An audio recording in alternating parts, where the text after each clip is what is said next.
मैं बिलाल सर आपसे जाऊंगा। देखिए वही जो धमकी की अभी बात की कि उन्होंने फिर कहा है कि 2 से 3 सप्ताह युद्ध को हम समाप्त कर देंगे, हो जाएगा।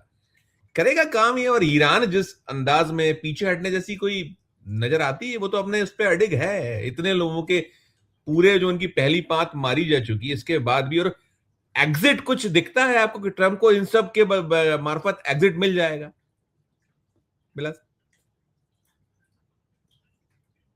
देखिए संजीव जी, काफी डाइसी है। मतलब क्योंकि कोई भी आप एनालिसिस करते हैं तो किसी भी पर्सनैलिटी के करेक्टर को रीड करके करते हैं, किसी भी पर्सनैलिटी की थिंकिंग को रीड करके करते हैं। जब ट्रम्प काफी अनप्रिडिक्टेबल पर्सन है तो ऐसे में किसी तरह की श्योर शॉट होके बात नहीं कही जा सकती, इसलिए मैं इसे काफी डाइसी कह रहा हूं। मतलब कुछ भी हो सकता है।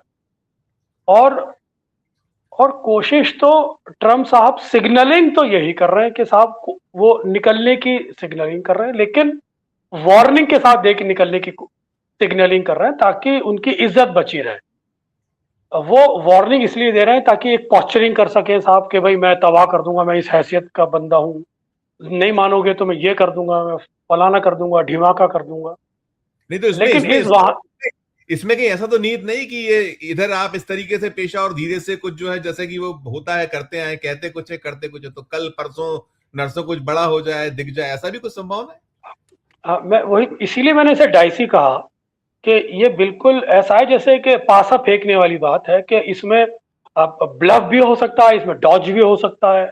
हो सकता है आप एक बार फिर ब्लफ कर रहे हो, आप कह कुछ रहे हैं रात को, कल को फिर कुछ कर दें, फिर हमले कर दें, फिर ऑयल फील्ड्स पे हमले कर दें। तो अमेरिका पूरी तरह ट्रैप हुआ है इजराइल की पॉलिसी में, और जिसका खमियाजा अमेरिका एज ए कंट्री को भुगतना पड़ रहा है। और ट्रम्प साहब की जो नीतियां हैं उसके चलते ये सारा का सारा घटनाक्रम घटा है। ये तो एक डिप्लोमेटिक चैनल पाकिस्तान ने खोला है, और उस डिप्लोमेटिक चैनल के माध्यम से एक एक संभावना क्रिएट की है कि कोशिश की है कि भाई उसको सीज फायर तक लाने की कोशिश की है। क्योंकि वो एक ऐसा कंट्री है फिलहाल जिसका एक्सेस डायरेक्ट ट्रम्प से भी है, और ईरान के साथ भी उनका अच्छे रिश्ते हैं, और उनको चाइना की बैकअप भी है। तो बुनियादी तौर पर जिस तरह से इजराइल और अमेरिका ईरान पर हमले कर रहा था, तो उसके रिएक्शन में ईरान मिडिल ईस्ट के कंट्रीज पर हमले कर रहा था, अमेरिका के एलाइज, जिसमें सऊदी भी है और यूएई भी है। तो उसको मजबूरी में करने पड़ रहे हैं अपने डिफेंस के अंदर।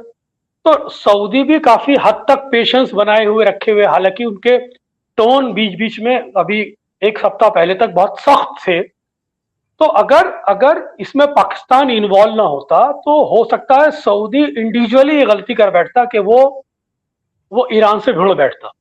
और यही उनका मोटिव था, जिस कूटनीति को अभी नेतन्याहू ने दोहराया कि साहब मिडिल ईस्ट के कुछ कंट्रीज चाहते हैं कि हम ईरान को क्या करते हैं, खत्म कर दें। तो वो डिवीजन कराना चाहता है, सऊदी और ईरान के बीच में एक और यूएई के बीच में एक डिवीजन क्रिएट करना चाहता है। वो चाहता है कि आपस में भिड़ जाए और हम खूबसूरती से निकल जाए, जिसको पाकिस्तान ने नहीं होने दिया। क्योंकि पाकिस्तान का अरब कंट्रीज के साथ एक डिफेंस पैक्ट है। हालांकि ये डिफेंस पैक्ट इसराइल के कॉन्टेक्स्ट में हुआ था। कोई ये नहीं जानता था कि कल को इसराइल अटैक कर देगा ईरान पर तो पाकिस्तान खुद फंस जाएगा। तो अगर सऊदी अरब ईरान पर हमला करता तो फिर उसमें पाकिस्तान को इन्वॉल्व होना पड़ता। तो पाकिस्तान ने उस सेकेंड इक्वेशन ना डेवलप हो, इसलिए फर्स्ट इक्वेशन पे काम करके इन दोनों के बीच में डायलॉग प्रोसेस कराया, और सऊदी को कूलेंट रखा कि भाई आप इसे कूल रहिए। ये वॉर कहीं middle east versus middle east ना हो जाए, और ये मुस्लिम वर्ल्ड वर्सेस मुस्लिम वर्ल्ड ना हो जाए। ये एक इंपॉर्टेंट रोल प्ले किया है पाकिस्तान ने। और इसके पीछे चाइना की इंटेंशन भी नजर आती है, जो पूर्व में चाइना ने अमेरिका के कॉन्टेक्स्ट में सऊदी और ईरान के रिश्तों में सुधार पैदा किया था। उसी स्ट्रेटेजी को कैरी फॉरवर्ड पाकिस्तान ने भी किया है, और ये बहुत अच्छा उनका मूव है। और इस मूव के अंदर वो एक डिप्लोमेटिक लेवल पे एक उसने ख्याति भी प्राप्त की है, एक छोटे कंट्री होने के नाते दो बड़े मुल्कों का कॉन्फिडेंस भी प्राप्त किया है, अपने मिडिल ईस्ट के रिश्ते भी सुधारे हैं। और ये अपॉर्चुनिटी हिंदुस्तान को भी ले सकता था, लेकिन इंडिया उसमें चूक गया। तो कुल मिलाकर अभी डाइसी है, कल को क्या होता नहीं कहा जा सकता, लेकिन सिग्नल हमें अभी तक यही मिल रहे हैं। जो जो प्रेशर इंटरनल अमेरिका के अंदर डेवलप हो रहे हैं, जो डबल वॉइस अमेरिका के अंदर डेवलप हो रही है, वो यही सिग्नल देती है कि अब अमेरिका इसको नहीं, मैं बिलाल सर एक बहुत छोटी छोटी टिप्पणी, बहुत कम वक्त है, 2-3 मिनट का मेरे पास वक्त है। मैं एक चीज पे जरूर चाहूंगा, मैं देश के चुनाव पे ही लड़ता हूँ। बंगाल से जो चीजें निकली, जैसे वहां 7 इलेक्शन ऑब्जर्वर को बंधक बनाया गया, मामला सुप्रीम कोर्ट तक भी गया। सुप्रीम कोर्ट में आज एक जो उनकी टिप्पणी बड़ी आई कि उपद्रवी कौन है ये हमें मालूम है, एक चीज। और दूसरा, अमित शाह ने अब डेरा डाला है, जैसा ये कह रहे थे कि साम नाम नंबेद बंगाल जीतना है तो डालना ही चाहिए डेरा, ममता को हराना है बोलना चाहिए, लेकिन वो कह रहे हैं कि टीएमसी को खाड़ी में फेंक दो।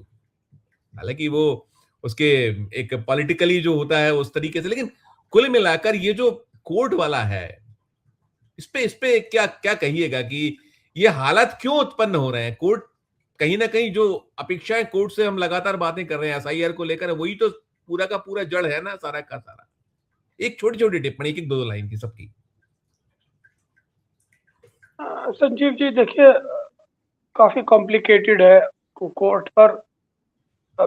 जब आप ये चीज पॉलिटिकली, हम लोग ये अच्छी तरह समझते हैं कि इंस्टीट्यूशंस में सब अपने अपने लोग बिठा दिए गए हैं, इंस्टीट्यूशन पे कब्जा कर लिया गया है, तो उसका इम्पैक्ट फाइनली डेमोक्रेसी पर आता है, उसका इम्पैक्ट व्यवस्था पर आता है, उनका इम्पैक्ट क्रूशियल डिसीजन पर आता है।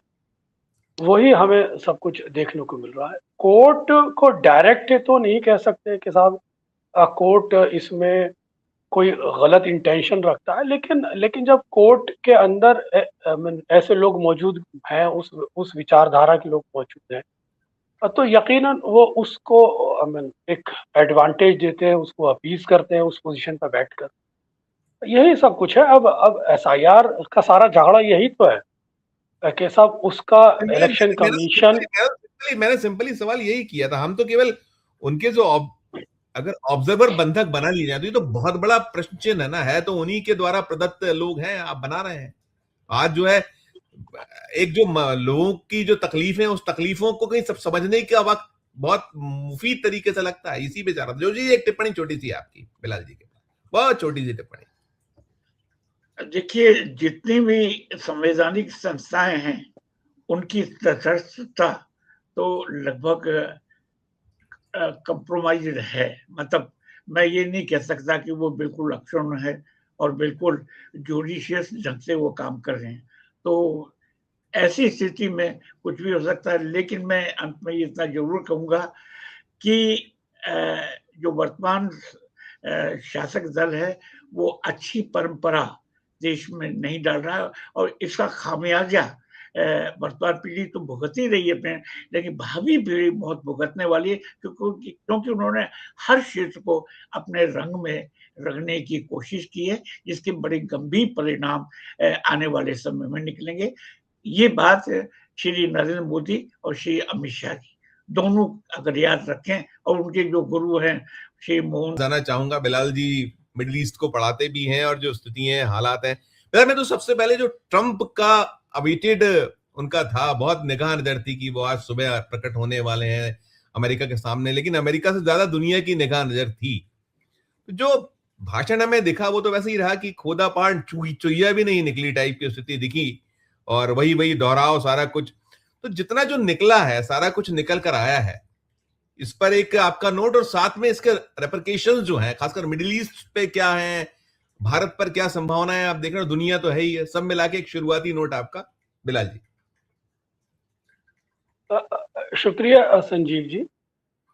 यकीनन बहुत सारी एक्सपेक्टेशन थी ट्रम्प साहब से, और अमेरिका के प्रेसिडेंट होने के नाते जिस लेवल पर और जिस समझदारी से और जिस सूझबूझ से उनको बोलना चाहिए था, वो कतई आज नजर नहीं आई। उन्होंने उन सभी पुरानी बातों को दोहराया है जो पूर्व में वो बोलते रहे, लेकिन उनके सेल्फ क्लेम और उनके फॉल्स क्लेम बार बार हमें नजर आए, जिसकी वजह से आज पूरी दुनिया के अंदर अमेरिका का प्रेसिडेंट एक मजाक बना हुआ है। अमेरिका के प्रेसिडेंट की जो एक समय दुनिया में हैसियत हुआ करती थी, अमेरिका के प्रेसिडेंट का जो एक दुनिया में रुतबा होता था, अमेरिका के प्रेसिडेंट का के बातों में जो एक वजन हुआ करता था, अमेरिका प्रेसिडेंट या अमेरिका की जो विदेश नीति दुनिया में जानी जाती थी, कूटनीति दुनिया में जानी जाती थी, वो ट्रम्प साहब के चलते पूरी तरह दांव पर लग गई है। आज कोई भी देश, ना ही तो ईरान, ना ही मिडिल ईस्ट का कोई कंट्री, ना ही साउथ ईस्ट एशिया का कोई कंट्री, और ना ही उनका एलाइड कंट्रीज, और ना ही यूरोपियन कंट्रीज, या ना ही कोई नाटो का कंट्रीज उन पर यकीन करने के लिए तैयार नहीं। आज जो सबसे बड़ा क्लेम उनका ये था कि वो ये विक्ट्री, ये जंग जीत गए हैं, तो ये अपने आप में सेल्फ क्लेम है उनका, फॉल्स क्लेम है। अगर वो ये जंग जीत गए हैं तो दुनिया में किस कंट्री ने उनके इस स्टेटमेंट को एंडोर्स किया है? साथ ही साथ क्या किसी कंट्री ने, उनके अलाइड कंट्रीज ने ही उसको एंडोर्स कर दिया होता तो मान लेते कि भाई अमेरिका के प्रेसिडेंट को एक सपोर्टिंग एक स्टेटमेंट मिला है जिसने ये कहा कि हाँ भाई इनकी बात ठीक है। बुनियादी तौर पर जब ईरान ने ही हार नहीं मानी तो आप अपना सेल्फ क्लेम कैसे कर सकते हैं? इस दुनिया ने पूरी अमेरिका की इस नीति ने, प्रेसिडेंट ट्रम्प साहब की इस नीति ने पूरी दुनिया को एक संकट में लाके खड़ा किया। जो 1 महीने से ज़्यादा की ये लड़ाई है, इससे पूरे विश्व के अंदर एक अशांति का माहौल बना है। विश्व के अंदर एक आर्थिक इस अस्थिरता का माहौल बना है। चाहे वो पेट्रोल की कीमतों के माध्यम से देखा जा सकता है, चाहे वो अर्थव्यवस्था के माध्यम से देखा जा सकता है, चाहे वो स्टॉक के माध्यम से देखा जा सकता है। पूरी दुनिया के अंदर एक त्राही मची हुई है। लेकिन ट्रम्प साहब अपनी भूरी-भूरी प्रशंसा करने से अपने आप को नहीं चूक रहे। बुनियादी बात यह है कि ट्रम्प साहब के खुद अमेरिका के अंदर ही 2 ओपिनियन है। ट्रम्प साहब के अपने फॉलोवर्स ही इस इश्यू पर बटे हुए हैं। इस मुद्दे पर ट्रम्प साहब के यहाँ खुद रेजिग्नेशंस हो चुके हैं। जेडी वेंस कुछ और ज़बान बोल रहे हैं, मार्को रूबियो कुछ और बोल रहे हैं, ट्रम्प साहब कुछ और बोल रहे हैं। तो ये बताता है कि जो आज का ये स्टेटमेंट था वो एक पॉलिटिकल स्पीच थी जो उन्होंने अपनी अमेरिकन ऑडियंस को कन्विंस करने के लिए की थी, ताकि आने वाले समय में उनकी पार्टी पर इसके चुनावी नकारात्मक प्रभाव ना पड़ सके। साथ ही साथ आपने सवाल किया था कि इसका क्या मिडिल ईस्ट पर क्या प्रभाव आ सकता है? तो ये मिडिल ईस्ट को तो उन्होंने एक तरह से एक लड़ाई का एक मैदान बना के रख दिया है। उसमें सब बहुत हद तक मिडिल ईस्ट सफर किया है। ईरान और अमेरिका और इजराइल ने जिस तरह से ईरान पर बम्बार्डमेंट किया है, उसके रिएक्शन में ईरान ने भी मिडिल ईस्ट। नहीं बिलाल सर, उन्होंने अब जो हमले तेज करने की बात की, तो तेज जब करेंगे तो इसको निश्चित तौर पर ईरान उतनी ही तेजी से प्रतिकार कर रहा है, तो वो कितना इसको और बर्बादी किस कदर आप संभावित देख रहे हैं, वो मेरा प्रश्न था। हाँ जी, तो ये बता रहा है कि ईरान का जो डेटरेंस है, ईरान के अंदर जो लड़ने की क्षमता है, ईरान की अपने मुल्क से जो मोहब्बत है, ईरान का जो प्रतिशोध है, ईरान पर जो लड़ाई थोपी गई है, वो इस लड़ाई को पूरी मुस्तैदी के साथ, अपने राष्ट्र ईरान के अपने राष्ट्र प्रेम के साथ, अपने ऊपर हुई नाइंसाफी के साथ पूरी मजबूती से लड़ने को तैयार है। और उसमें इसको सपोर्ट अंतर्राष्ट्रीय स्तर पर चाइना और रशिया का साफ तौर पर देखा जा सकता है। चाइना ने जो 5 निकाती प्रोग्राम रखा था, पाकिस्तान के फॉरेन मिनिस्टर इसहाक डार के जाने के बाद, विजिट के बाद, वो भी बताता है कि चाइना भी इस डायलॉग प्रोसेस में पाकिस्तान के थ्रू इन्वॉल्व है। और ईरान ने जिस तरह से इस लड़ाई को अपने कंधों पे अकेले लड़ा है, जिस तरह से बिना किसी सहयोग के लड़ा है, वो काबिले तारीफ है। ये बताता है कि ट्रम्प साहब का जो, यानी कि अमेरिका का जो पूरी दुनिया में दबदबा हुआ करता था, वो अब दबदबा खत्म हो गया है। अमेरिकन हेजेमनी जो नाम की चीज होती थी, अब उस अमेरिकन हेजेमनी की धज्जियां उड़ गई हैं। अमेरिकन हेजेमनी एलाइड कंट्रीज के साथ होती थी, नाटोज कंट्रीज के साथ होती, और जब नाटो कंट्री या एलाइड कंट्रीज अमेरिका के साथ नहीं खड़े, तो अमेरिका इस लड़ाई को लंबा खींचने के पॉइंट ऑफ व्यू से बिल्कुल भी एग्री नहीं है, और वो घबरा रहा है कि कहीं वो इकोनॉमिकली इतना ना सफर कर जाए कि जिसके चलते पूरी अमेरिका की अर्थव्यवस्था ही दांव पे लग जाए। इन्फ्लेशन रेट उनके यहाँ बढ़ा हुआ है। ईरान मरता ना क्या ना करता, ईरान के पास खोने को कुछ नहीं है। ईरान ने जिस तरह से चिकन नेक की तरह स्टेट ऑफ हार्मोन्स को पकड़ के रखा हुआ है। उसने इस पूरी युद्ध की परिस्थितियों में एक लेवरेज है जहां से वो अपनी टर्म्स एंड कंडीशन बनाने को के लिए अमेरिका पे निरंतर दबाव बना रहा है। स्टेट ऑफ हॉर्मोन्स पर जो ईरान के अंदर कल एक प्रस्ताव आया था कि वहां टोल वसूलेगा, और जिस तरह से उसने इसके अगेंस्ट डॉलर के अगेंस्ट उसने युआन में अपने यहाँ पेमेंट लेने की बात की है, वो ये बताता है कि अमेरिकन डॉलर की जो हेजेमनी को जो चैलेंज होना था वो ईरान और चाइना ने मिलकर इकट्ठा दे दिया है, जिसमें रशिया की सपोर्ट भी शामिल है। ये इसी तरह की परिस्थितियां हैं जिस तरह से आप कह सकते हैं कि जो कह सकते हैं ना, जिब्राल्टर पर यूनाइटेड किंगडम का कब्जा है, सुएज कैनाल पर जिस तरह से इजिप्ट का कब्जा है, और फॉस्फोरस खाड़ी पर तुर्की का कब्जा है। ये उसी तरह की परिस्थितियों में ईरान ने स्टेट ऑफ हॉर्मोन्स पर कब्जा करके अमेरिका की दुखती रख पर हाथ रख दिया है।